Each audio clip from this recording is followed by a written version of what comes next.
Okay, Dan, your interview questions for people who don't know what to say.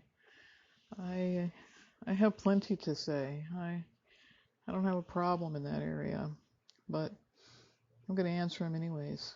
Number one, what is the best place to eat in your town and why? Or we have to give why not. I don't have a best place to eat because I don't have a best of anything. I have favorites depending on all sorts of considerations, whether I'm eating alone with Gromit, whether um, someone's visiting, so I'm taking them into consideration. Do I have money? I think I may have already said that because that's always a real big issue. And then there's the why not. I think I already answered why I don't have a best place. I was going to call it Pandera. Panera Breads. You know, it's not a favorite place to eat. I was going to say that it was because I ate some broccoli cheese soup. No, actually, I didn't eat the broccoli and cheese soup there. I ate it from there. Okay, so rolling it back, I was going to say Panera's because the first place I ate when we got more or less settled in here in San Run was Panera's, and I had their country rustic and brought a little igloo cooler with dried ice, dry ice,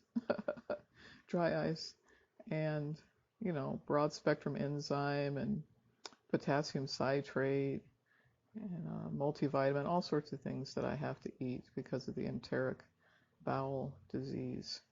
So I really enjoyed that visit, but that wouldn't make it the best place to eat in this town for me or for anyone. So I don't have one. I'm just going to say that. One that comes to mind for a good place to pick up a pizza is Giovanni's. It's Giovanni's, and they have an excellent white pizza with spinach. It has black olives on it, but I just have them leave it off. And it's got some kind of like Alfredo sauce in there. So, yeah, really the point is, Dan, that if you came to visit, I would ask you what you like to eat and what kind of atmosphere you liked, and if it wasn't a strip bar, unless we're talking about Philadelphia strip steak or something, then we'd go there, especially if you were paying.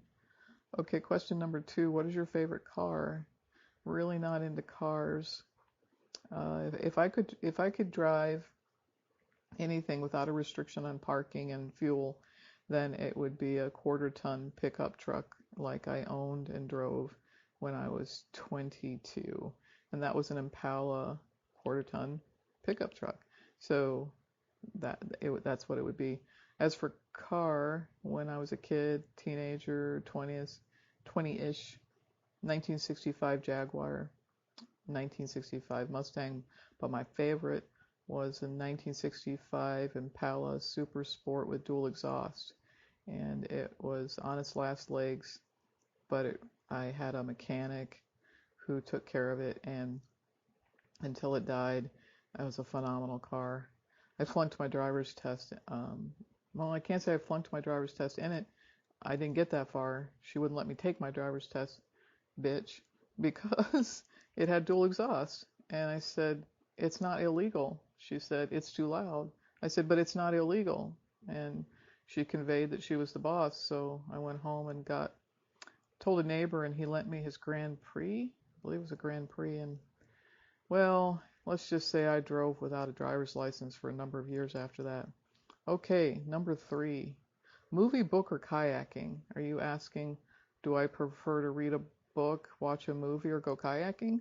If that is what that question is, because you left out the what is or any other indicator, I would go undoubtedly with book.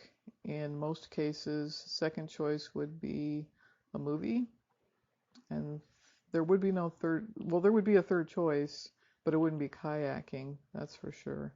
It would be something like watching an indoor soccer game, rolling back a time frame to the first date with Gromit, which was the San Diego Sockers when they were champions and had won 8 out of 10 years with mostly Eastern European players, including Julie V, who invited me to his house for tea, and I don't and to see his artwork, and I was quite naive, but I did understand that I wasn't really being invited for just tea and to see his artwork.